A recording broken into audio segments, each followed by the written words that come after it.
Justify did it again. He followed up his impressive win in the Kentucky Derby with a romp through the fog here at the Preakness, and his Louisville owners are now one win away from a Triple Crown.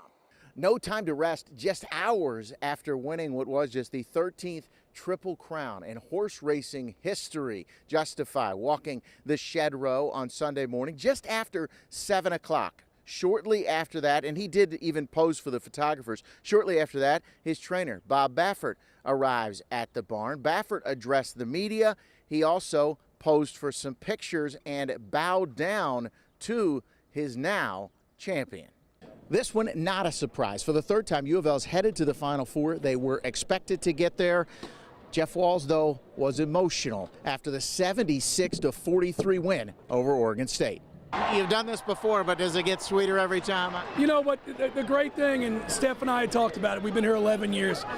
Every player that's bought in to what we do, and they've stayed 4 years, has now played in the Final Four. It is Kentucky Derby Day under the twin spires of Churchill Downs for the 144th consecutive year. The top 3-year-olds in the country, in the world, will run for the Roses. It can be a life-changing event. The first Derby back in 1875. Aristides won that one. Who will win Kentucky Derby 144 here in 2018? You will see it here all day. We will be on all day. One horse will go into that winner's circle this afternoon just before 7 o'clock and have that garland of roses draped across his withers and be the winner of Kentucky Derby 144. And the jockey will celebrate much like Pat Day did back in 1992 when he rode Lily T to a win here at Churchill Downs. I'm Kit Taylor with Connie Leonard. We are here in the first turn. We're going to be here all day, and there is no place in the entire world that you would rather be than right here today. This all started back on the cobblestone streets of 4th Street. We've been at Broadbent Arena, where we are right now. We've been at the KFC Yum Center. We've been at the Louisville Motor Speedway. I've raced in the event for a Wave 3 team, and our Connie Leonard has been here with me for the last, 15, 20 years as we brought you all the racing. Connie, what are we in store for tonight as far as this course here at Broadbent? Here comes Robbie's! Texas Roadhouse! Robbie's coming close, and it's Texas Roadhouse! That's 2 years in a row! LeBron James has noticed his talents, so has Russell Westbrook and the entire NBA. A former Card already making a name for himself, and Wave 3 sports searcher Ken Taylor sat down with the man who's becoming Salt Lake City's latest Superman, Ken. Yeah, and you know, we knew he could dunk. We saw that quite a bit when he was at U of L. We knew that he was good, but maybe not this good. Yes, Donovan Mitchell was a first-team All-ACC performer last season, but he has quickly become an NBA star. It's 10 o'clock on a Monday morning as the bus pulls in. Another city, another shoot-around.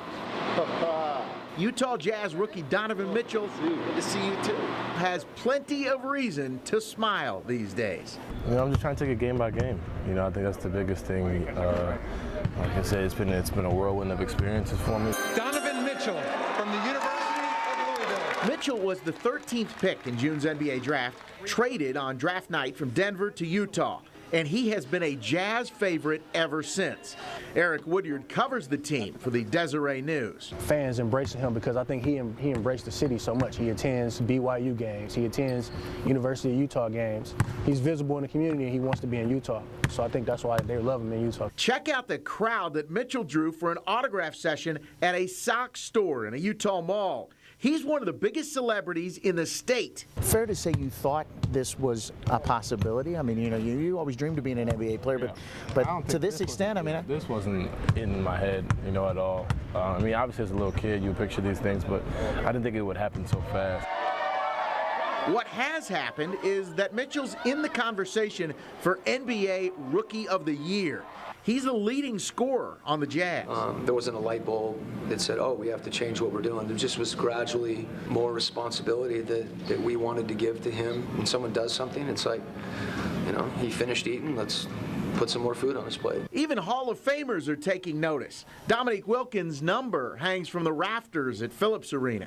He can dunk. You know a little bit about dunking. He can get up a little bit. He got a little rise. You know? But, you know, he reminds you, and you said a guy a few minutes ago, Darrell Griffin. got that kind of jumping ability. With 41 of his 82 games on the road, like this one in Atlanta, Mitchell finds support from U of L fans who flock to NBA arenas to see him, like Andy Bishop and his kids.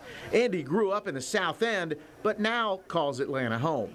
It's great having Donovan come to town. You know, somebody who's a great athlete, represents the university, but a good role model for our kids. It's fantastic the way he carries himself and represents himself, so it's somebody we can all cheer for. How quickly did he get the jersey? Right when he entered the NBA, basically.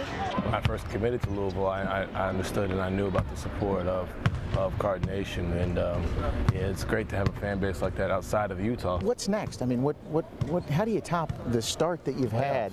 I got to make the playoffs. That's been my focus since the beginning of the year.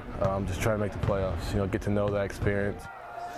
Well, the Jazz have won 10 in a row after beating the Spurs tonight. They're currently in 10th place in the Western Conference, just 2 games out of the final playoff spot. And Mitchell, by the way, will participate in the slam dunk contest during NBA All-Star Weekend in Los Angeles. And we have seen what that can do for a player's profile over the years. And he and Victor Oladipo from IU will both be in that this weekend. Hey, he has no weakness. He's the complete player and the complete person. Not often you get that. 13 turned out to be kind of a lucky draft number. Yeah, and you know, his three-point shooting, we knew he could dunk, but his three-point shooting is something he really has improved. He had 25 points tonight in their win over the Spurs. Wow, impressive.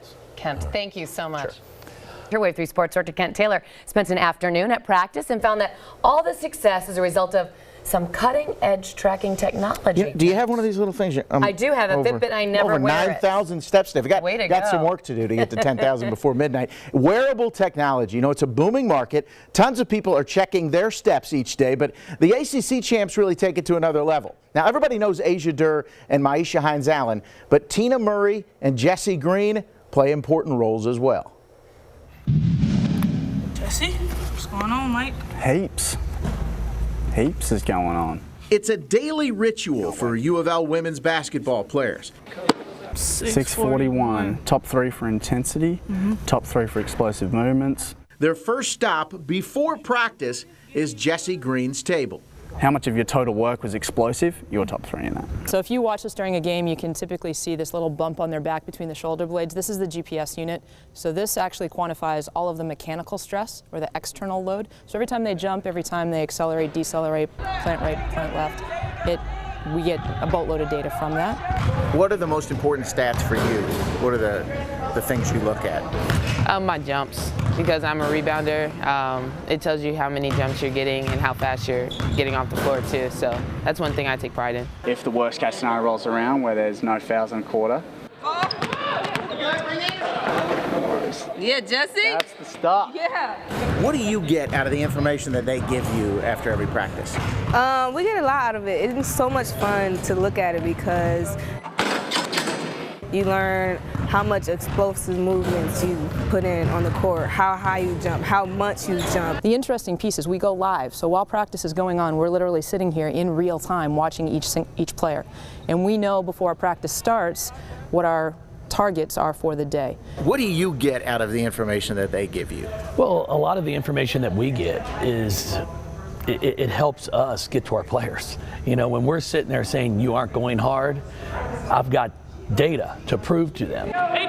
And at the same time, when they are having success, it's great because I can show them the same data that's showing the output that they're putting out. So this allows us to train smarter, plan smarter, make sure that we truly are fresh for game day. 21 of the 23 sports at U of L work with Tina's department and use this technology. The only 2 that do not work with them are men's basketball and football, although football does have its own version. It really allows the coaches to manage fitness and fatigue and also helps cut back on injuries.